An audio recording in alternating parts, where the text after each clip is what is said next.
بسم اللہ الرحمن الرحیم۔ عثمان انفو کارنر میں خوش آمدید۔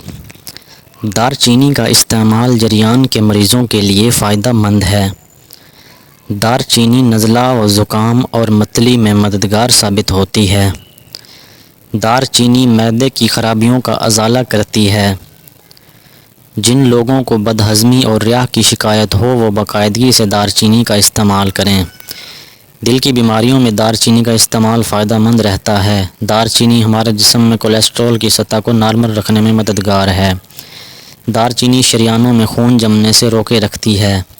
دانت درد کی صورت میں اگر روغن دار چینی روئی سے لگا کر درد والی جگہ رکھی جائے تو درد میں افاقہ ہوتا ہے۔ دار چینی کا استعمال اگر شہد کے ساتھ کیا جائے تو بھی بہت زیادہ فائدہ مند رہتا ہے اور قوت مدافعت میں اضافہ ہوتا ہے۔ کھانسی اور دمہ کی شکایت کی صورت میں دار چینی کا پاؤڈر شہد کے ساتھ استعمال کریں۔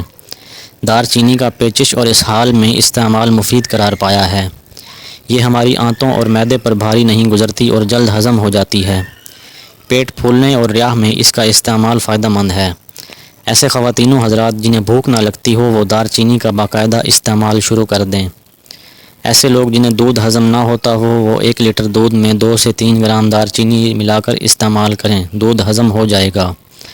الرجی سے آنے والی چھینکیں دار چینی کے استعمال سے ٹھیک ہو جاتی ہیں۔ درد سر میں دار چینی کا لیپ ماتھے پہ کرنا فائدہ مند ہوتا ہے، خاص طور پر جب سردیوں میں سر درد کی شکایت ہو۔